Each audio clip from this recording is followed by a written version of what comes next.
Olá, sejam todos bem-vindos à quinta aula do curso de Educação Socioemocional. Eu sou Andréa Rosim e nesta aula eu vou compartilhar com vocês uma seleção das melhores práticas de avaliação socioemocional. Afinal, todos vocês que estão fazendo o curso sabem da importância da gente partir da necessidade do outro, do estudante, do professor, do educando, daquele que a gente quer ensinar.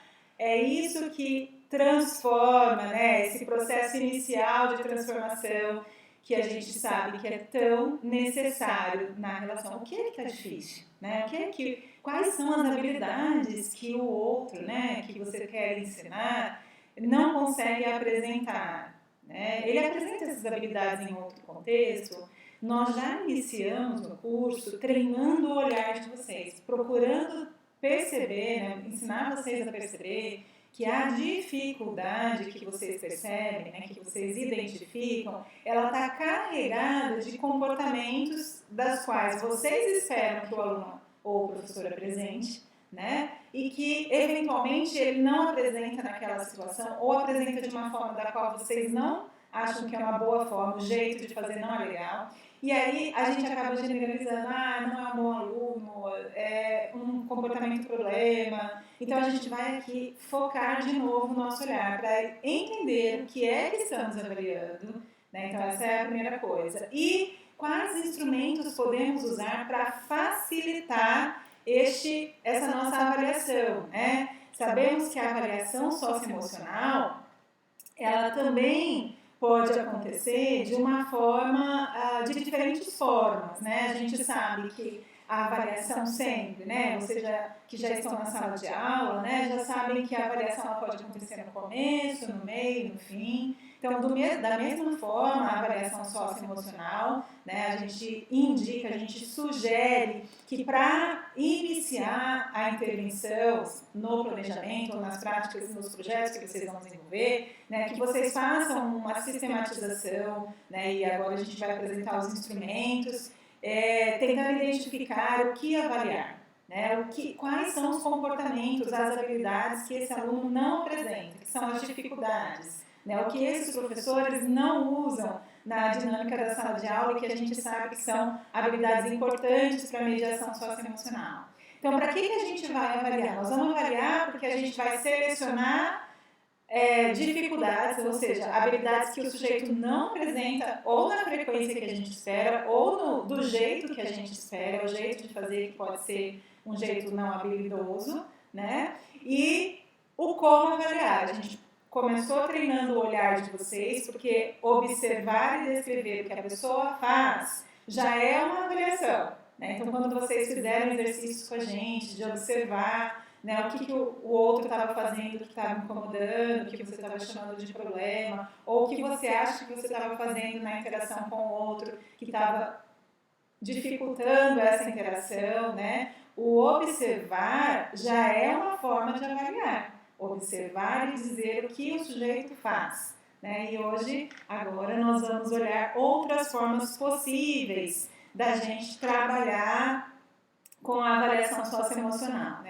A gente também diz que da mesma forma que o conteúdo conceitual, a avaliação socioemocional, ela pode considerar um start, um movimento inicial, que é vamos entender a dificuldade, vamos entender quais são as habilidades que esse sujeito precisaria apresentar e ele não está apresentando, ou está apresentando de uma forma que não é a forma esperada, Então a gente chama essa avaliação de diagnóstica.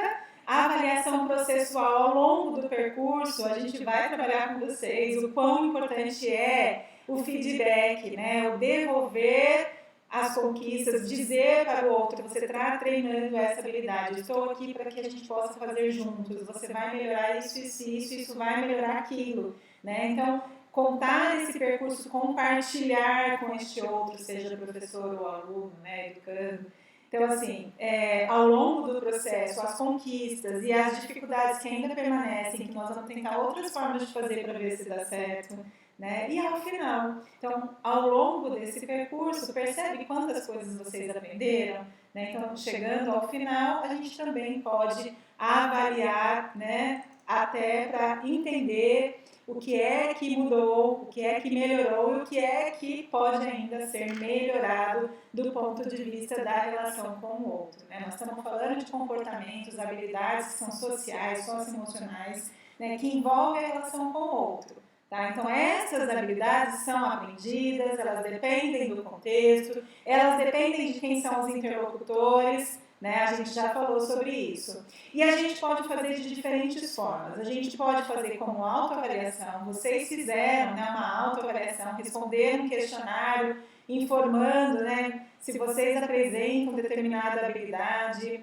nunca, às vezes, frequentemente, muito frequentemente ou sempre, né? Então, quer dizer, é um instrumento de autoavaliação. O próprio sujeito vai lá e marca as habilidades das quais ele acredita que usa naquele contexto, né? Na escola, por exemplo, naquela sala de aula. A autoavaliação, a gente sabe que ela consta, né, de um viés possível, que é o jeito que o sujeito se percebe, né? O que ele acha, ou a gente diz, né, tem um fator pessoal de quem está registrando, eu vou pôr tudo tal coisa, né? Não vou falar exatamente o como eu faço, né, o que eu faço. Então, assim, por isso a gente sugere sempre ter pelo menos duas diferentes formas de avaliar. A autoavaliação é bacana porque, primeiro, é uma tomada de consciência da própria pessoa sobre o que a gente está chamando aqui de habilidades esperadas para aquele contexto, né? E a outra é o que o mediador, né, o educador que vai trabalhar com a intervenção, ele já conhece o próprio sujeito a partir do olhar desse mesmo sujeito, né? O que significa que pode ser que o educador tenha um olhar diferente, é comum, tá? Quando a gente faz a avaliação do estudante, autoavaliação do estudante, avaliação do estudante pelos professores e a avaliação dos pais, os pais avaliam os estudantes, é possível que a gente encontre diferentes respostas, tá? E como que a gente entende isso? A gente senta com esse grupo de informantes, né, o próprio sujeito e todos aqueles que responderam. Tá, você respondeu isso, e aí? Como que é? Quando que isso acontece? A gente trabalha uma investigação maior. Agora, para vocês que estão na escola, cujo objetivo é pensar no planejamento e a intervenção de vocês para ensinar as habilidades socioemocionais para os estudantes ou para os professores, quem é diretor e coordenador, né? A gente vai tentar fazer o que é possível. Então, assim, é possível fazer uma autoavaliação com todos os alunos? Os alunos responderem um instrumento que a gente disponibilizou para vocês? Se sim, se vocês acham que isso é possível e desejar, vocês querem fazer isso, fiquem à vontade. Depois o desafio vai ser juntar essas informações e olhar item por item para ver quais são as dificuldades, quais são as habilidades que eles apresentam em menor frequência, né?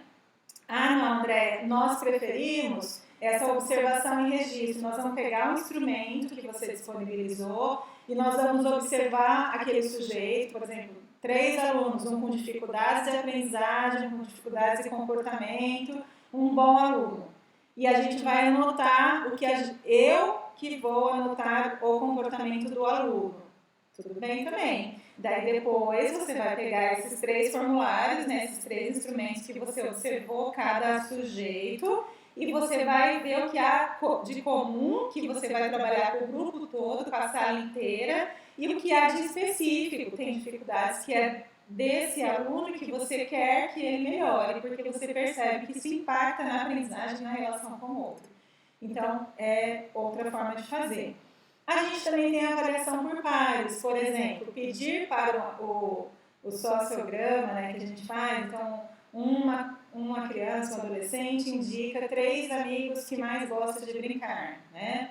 E 3 amigos que não gostam muito de brincar. E aí ele vai responder informações dessas crianças em termos de habilidades, né? Então, quais são as habilidades que esse colega apresenta?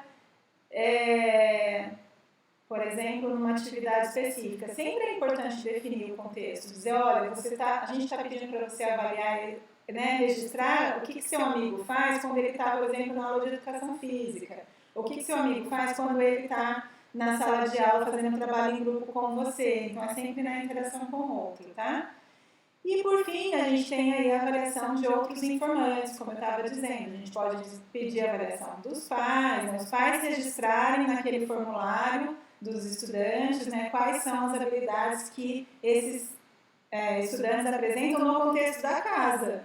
Lembrando que em casa ele pode ser uma criança que age de determinada forma, diferente do que ele age na sala de aula. O que a gente pode descobrir é que, de repente, ele tem habilidades, por exemplo, de comunicação, faz perguntas, responde perguntas no contexto de casa, mas tem a dificuldade de fazer isso na escola. E aí a nossa intervenção vai ser, eu sei que lá na sua casa você consegue fazer, agora vamos ampliar, vamos usar essas habilidades que você já usa em casa, você pode usar aqui com a gente. Né? Então, por isso a gente sugere diferentes formas de avaliação, tá? Diferentes informantes. Então, a gente também pode fazer a avaliação de 1, 2 ou 3, um grupo de estudantes, né? Eu falo um grupo pequeno, né? De um estudante, um de cada grupo, então um bom aluno, um aluno com deficiência, um aluno com desempenho acadêmico abaixo do esperado, ou um aluno com dificuldades comportamentais. Ou a gente pode fazer a avaliação do grupo todo. A mesma coisa se aplica aos professores. Se os coordenadores querem descobrir quais são as dificuldades dos professores, ele pode chamar todos os professores numa reunião e pedir para que eles se autoavaliem, né? Com os adultos é mais fácil fazer e há uma possibilidade maior de conseguir essa coerência entre respostas mais próximas do esperado, né, do que o sujeito realmente faz ou não, depende, né, tem uma desejabilidade social, sabe o que é isso? O comportamento que eu sei que é esperado e que eventualmente eu não apresento, eu posso dizer que eu faço. Ninguém está vendo, né, então eu posso dizer que eu faço. Enfim, esses desafios que a gente sabe da autoavaliação, né? Mas é possível, então, a gente avaliar todo mundo ao mesmo tempo. Então, a avaliação de professores para conhecer as dificuldades dos professores, né, para saber qual é a intervenção que pode beneficiar o grupo que está hoje na sua escola. É isso que a gente deseja que vocês façam com o uso desses instrumentos. Então, vamos lá olhar um pouquinho dos instrumentos. Estes instrumentos foram produzidos a partir do meu doutorado e do meu pós-doutorado. E eu disponibilizo eles para vocês de forma gratuita, né, como um bônus, porque eu vejo que eles podem ser recursos que favorecem esse processo de sistematização, de entendimento, de direcionamento do trabalho que a gente espera que este curso produza com vocês, né? Então, a gente tem sempre uma apresentação, neste caso, é o formulário, né, um instrumento de avaliação das habilidades socioemocionais do estudante. É uma versão que o professor registra, mas a gente pode usar essa mesma versão com os alunos, tá? Então, assim, com os alunos, né, você consegue fazer perguntas aos seus colegas e à professora de maneira adequada? O que você acha? Sempre, às vezes ou nunca? Então, é o próprio sujeito. Neste caso, este instrumento foi produzido para que os professores avaliassem os alunos. Por isso, ele está nessa versão de que faz perguntas aos colegas e à professora de maneira adequada. E aí, a frequência com que ele faz e se este é um comportamento, uma habilidade que você quer que ele use mais ou não. Então, na última coluna, é você, o educador, que define se essa habilidade é relevante para o contexto da sua escola ou não. Essa é uma outra coisa importante, né? A gente sabe que algumas habilidades são esperadas, né? Agora, o sujeito pode usar, se o seu aluno ficar te fazendo perguntas, as perguntas forem pertinentes, é possível que isso aconteça na sua aula ou não? Você é um professor que não gosta de perguntas, então é você quem define o critério de competência social, né? Lembram disso? São os adultos da relação, são aqueles que avaliam, né? E aí você então, que pode selecionar as habilidades que você considera importantes. Né? Também é possível a gente usar este instrumento como um instrumento de autoavaliação pelos alunos, né? Mostrando para eles, assim, quanto... Então, você pega lá, né? aqui, ó, esse exemplo, né? Então, vamos lá, vamos sentar com o aluno e vamos falar, ó, eu vou fazer o meu registro e você vai fazer o seu. Então, vamos lá, habilidade de fazer perguntas aos colegas e à professora. Você, né, aluno, se autoavaliando, você consegue fazer, né? Você consegue em algumas vezes, né? Você consegue, na maior parte das vezes, na média, você sempre consegue, você frequentemente consegue. E aí a gente pode usar uma cor, quando as crianças são pequenas, então se você acha que isso é difícil para você, você vai pintar de vermelho. Se você acha que isso é um pouquinho só difícil, é de laranja. Né? Se você acha que é, às vezes, difícil, é amarelo.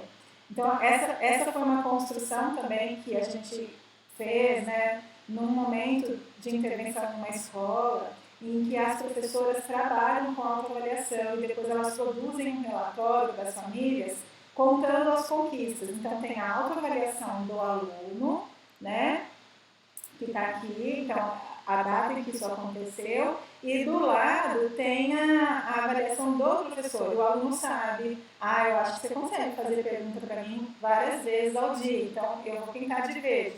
O aluno pode pintar de amarelo, por exemplo. Então é discrepante o que o aluno vê e o professor vê.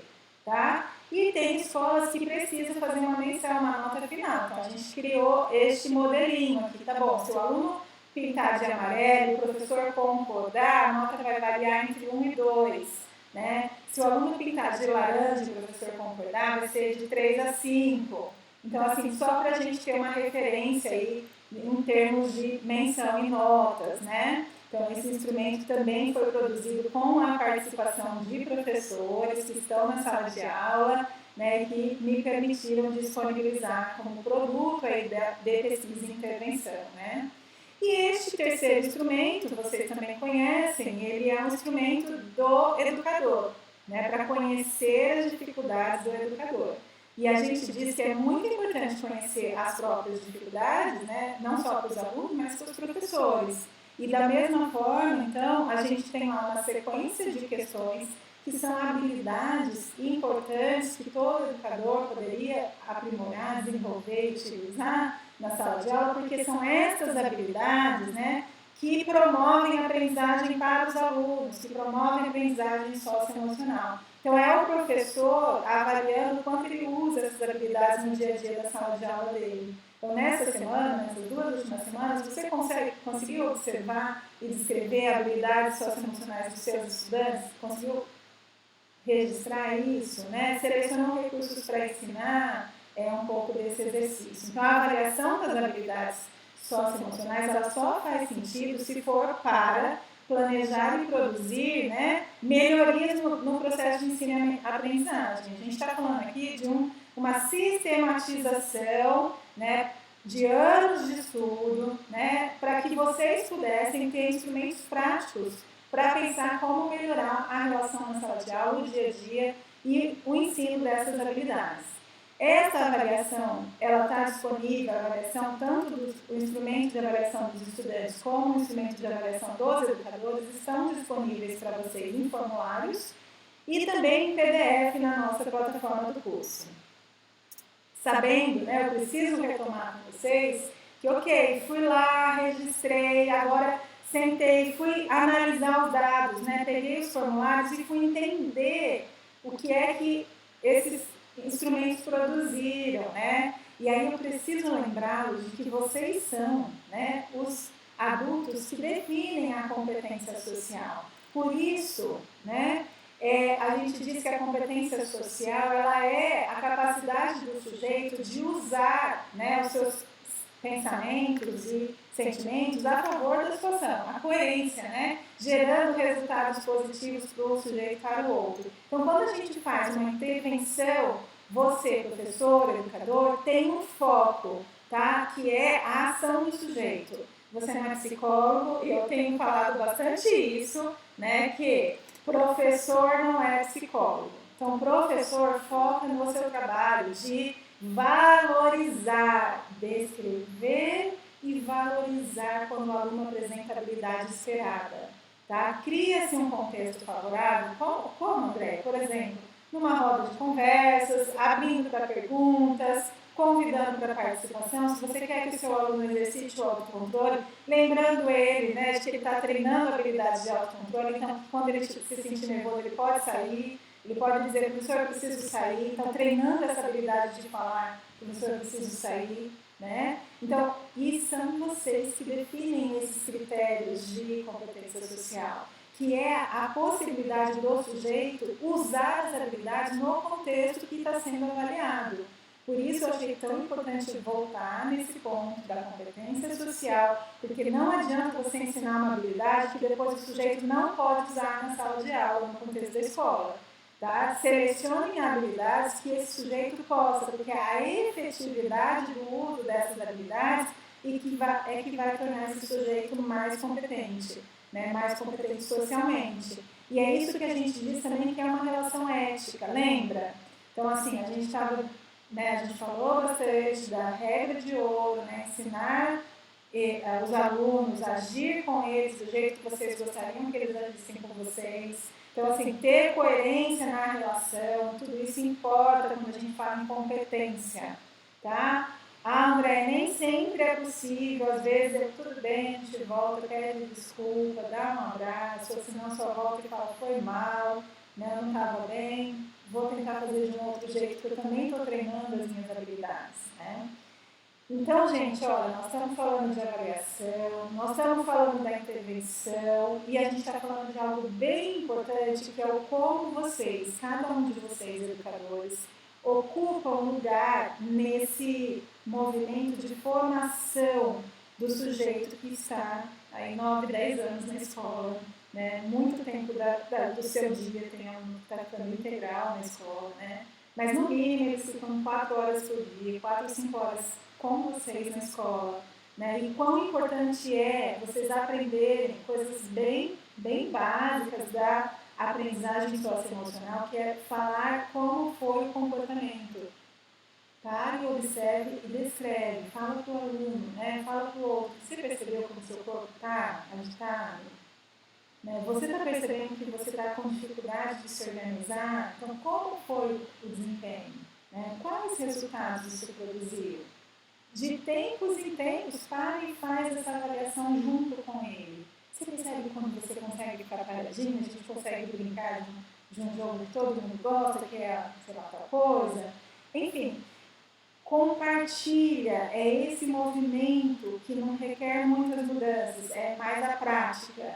É olhar para a sua forma de agir, é pensar como que a sua aula pode considerar esses critérios, né, essas práticas. É isso que nós aqui, no curso de Educação Socioemocional, estamos dizendo. Você, professor, não precisa conhecer a história desse aluno, ficar perguntando o que aconteceu na casa dele. Esse não é o trabalho socioemocional. O trabalho socioemocional, se a autoestima dele está boa ou ruim, não é um problema do professor. Tá?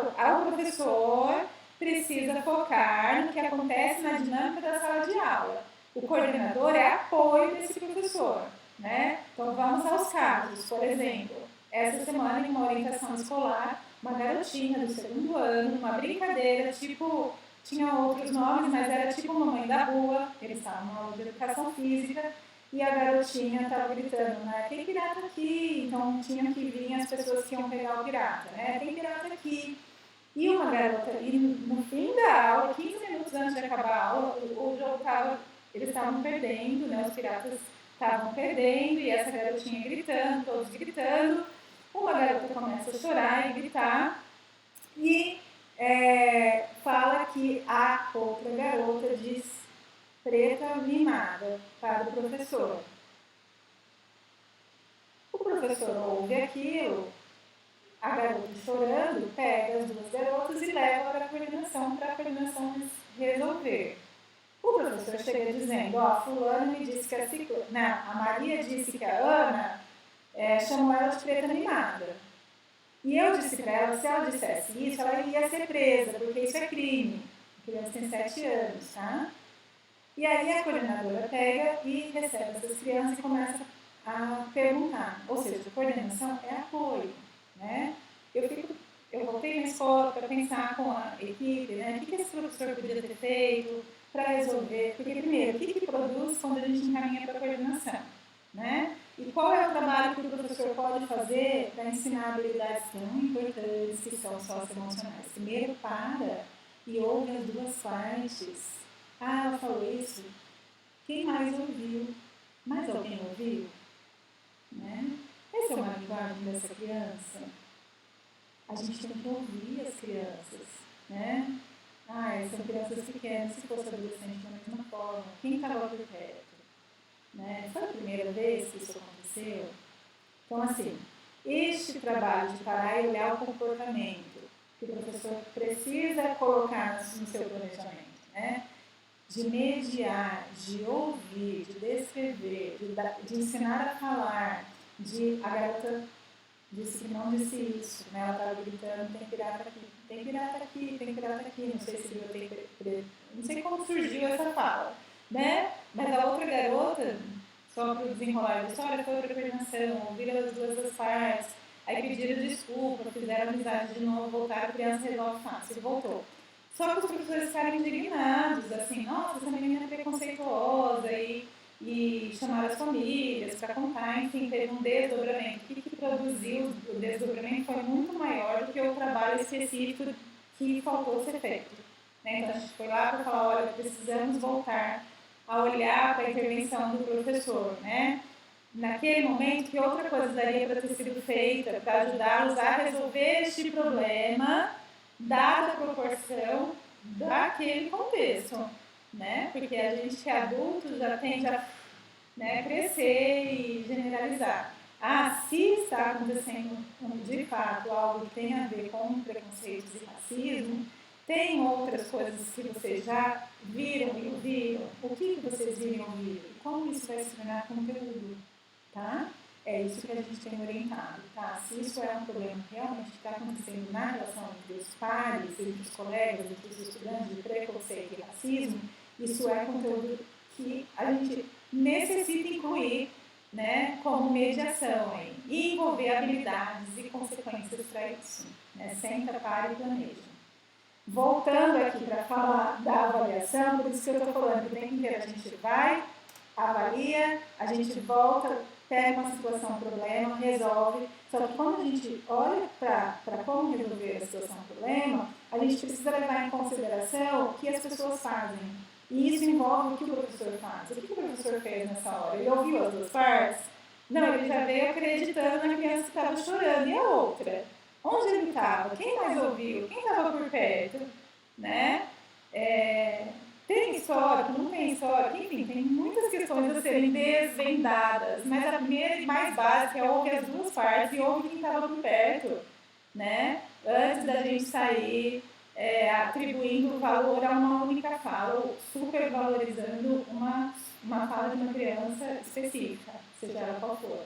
A gente sempre dá a chance de todos os envolvidos falarem, né, e até confrontarem e chegarem a acordos. É bem importante para a resolução de problemas. Voltando aqui à competência social, é isso, né? Esse exercício de fazer, ouvir, falar, né? Até produzir esse esqueminha aqui, porque assim, a competência social ela vai envolver tanta coisa. Para a gente dizer que um sujeito é competente, a gente precisa olhar para o contexto, né? A gente precisa saber se as habilidades socioemocionais elas foram ensinadas, valorizadas, quantas vezes, né? Com que frequência, em quais contextos. Então tem tarefas, né? A gente chama de desafios interpessoais ou desafios de vida, né? Vai lá e usa aquela habilidade, vê o que produz. Envolve um processo cognitivo de para, pensa, observa, né? Envolve valores de convivência, valores morais, né? De solidariedade, de justiça, de equidade. Envolve novas práticas dos educadores. É muita coisa que a gente precisa mudar para realmente criar esse contexto para se produzir sujeitos mais competentes socialmente. Né? Então, nesse movimento de aprender a ensinar, né, a gente está focando no curso de educação socioemocional nas habilidades. Então, nós vamos lá. Nós queremos que todos os sujeitos saiam da escola competentes. tanto na parte acadêmica quanto na parte socioemocional. Então, para isso, a gente começa definindo quais são as habilidades que cada um em cada série ano vai aprender. Né? Ah, André, pode ser a mesma? Pergunta bem frequente. Ah, a competência de comunicação é muito comum. Eu posso usar habilidades de comunicação ao longo de todo o currículo escolar? Sim, por que não? Se você perceber que a maior dificuldade do seu currículo é a comunicação, é expressar opinião, é ouvir o outro, é empatia, sim, pode fazer parte. Em cada ano escolar vai vir com uma nova natureza, porque uma coisa é ensinar empatia ou comunicação, por exemplo, ontem um grupo, né, de crianças de 4 e 5 aqui na clínica, né, para e olha para ele, olha o que ele está sentindo, olha o que ele falou, o que você ouviu do que ele falou? Me repete. Aí ele vai e repete. Nossa, e aí, o que você achou disso? Então, assim, esse treino que lá com a criança pequena é de um jeito, lá com o adolescente é de outro, né, com os adolescentes à noite, né? Daí chegaram falando de questões sexuais, etc, né, e a cara de um, a cara do outro. Daí a gente para e ouve. E aí, para você, como que é? Então, assim, o treino de comunicação e habilidades em diferentes idades leva em conta os temas de interesse de cada faixa etária, a capacidade de lidar com aquela questão que a gente quer que eles desenvolvam, né? Por isso a gente fala que existem estratégias para implementar o foco nessa habilidade. Eu quero que ela melhore, eu quero que ele consiga falar o que ele pensa, que ele perceba o outro, né? E aí vai envolver estratégias em sala de aula, de simulações, ensaios, observação, vivências, teatro, apresentação, enfim, diferentes estratégias, né? Estudo de campo, X. Nós vamos criar tudo isso com vocês, né? Com a participação de vocês. E aí eu trouxe aqui um modelinho, um exemplo, né? Contando para vocês coisas que outros professores já fizeram, né? Então, por exemplo, que é o que a gente espera que vocês façam ao final deste curso. Então, a partir de agora, os instrumentos vão ajudar vocês a mapear as habilidades. E aí vocês vão começar a pensar no planejamento do projeto de ensino de vocês, levando em consideração o conteúdo de cada um de vocês, em cada etapa da escolarização. Os coordenadores e diretores, né, também podem fazer a mesma coisa a partir daquilo que eles identificaram enquanto dificuldades dos professores, né? A ideia é similar. Então, enquanto os professores vão olhar para o planejamento de conteúdos deles, vão pensar quais desses conteúdos eu consigo desenvolver algumas dessas habilidades, vão selecionar as habilidades, os coordenadores e diretores vão pensar num tema de maior interesse para os professores, que vocês veem com um grande problema na escola, e vocês vão, a partir deste tema, desenvolver uma sequência de atividades, tá? E aí, por exemplo, nesse caso, a professora Luana, que me autorizou a divulgar o nome, divulgar também a preparação dela, tá? Ela tem como objetivo contribuir para a alfabetização. Ela está no segundo ano fundamental. E ela achava os alunos muito apáticos, com dificuldade de comunicação, né? E ela queria treinar essas habilidades, queria que eles aprendessem ao final do segundo ano, que eles conseguissem escutar, prestar atenção, falar o que pensam, né? Fazer perguntas, responder perguntas, argumentar, discordar, concordar, defender ideias e expressar opiniões. Então, ela começou este trabalho com uma intervenção, que foi trocar correspondências de imagem legendadas com outra turma da mesma escola. Tá? Então, a brincadeira era, né? Tinha algumas cenas deles ao longo da escola, eles fotografavam eles mesmos nas brincadeiras, tá? Coisas que eles achavam interessantes. A partir disso, eles vinham para produzir um texto. Primeiro eles compartilhavam as fotos, imprimiam, compartilhavam. Daí eles produziam, então, a partir dessas imagens, legendas. Foi o primeiro treino que ela fez, que era o aprender a falar. O que eu vou falar disso que aconteceu aqui para o outro?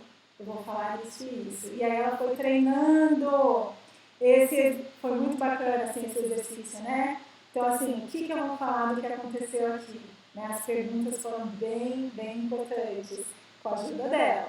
Então é isso que a gente espera de vocês ao longo desse percurso, né? Olha só. E depois vinha a roda de conversa, né? A roda de conversa, que era o estímulo para eles, né? O que será que tem neste envelope com a figura, né? O que a gente vai contar para o outro grupo? O que aparece nessa imagem? O que você vai escrever? Então ela foi produzindo essa sequência didática e aí a outra professora, né, do outro segundo ano, começou a trabalhar em parceria. Então elas foram construindo isso juntas até para melhorar a relação entre os grupos, porque havia uma competição, uma distinção, tá bom? Então essa é uma diquinha aí, um exemplo prático, né? Porque a partir de então vocês vão iniciar o projeto de vocês. Então vocês irão produzir um projeto como esse, que vai ter uma sequência de atividades que vocês farão na sala de aula ou na escola de vocês com os professores. Né? A gente diz pelo menos 3 até para vocês entenderem que dá para fazer essa intervenção. Então, vamos pensar em uma aula, depois a gente pensa como que a gente continua e depois como que a gente continua, tá? André, mas isso é para iniciar, né? Sim, é para iniciar. Então, o projeto sempre começa, né? A gente diz que é bem importante, né? A gente saber quem são, né? Quem é o público, né? Quem é o público de vocês, qual é o tema, o que vocês querem ensinar dessas habilidades na relação com o conteúdo de vocês, tá? Então, vocês precisam fazer essa relação. Se tem alunos com deficiência, vai haver alguma adaptação, né? Vai precisar fazer alguma adaptação? Qual vai ser essa adaptação, tá? E aí, então, este é o projeto que vocês irão desenvolver com a nossa supervisão. Iniciem esse trabalho e nos mande, porque é isso, né? É um passo a passo a partir de agora, a partir da avaliação, a gente pensa na intervenção. Só faz sentido a gente avaliar se for para melhorar as relações, né? E para melhorar o processo de ensino e aprendizagem. Um grande abraço e um desejo de que essa escola que vocês estão construindo seja uma escola da qual todos vocês tenham um grande prazer de conviver e de estar. Até mais!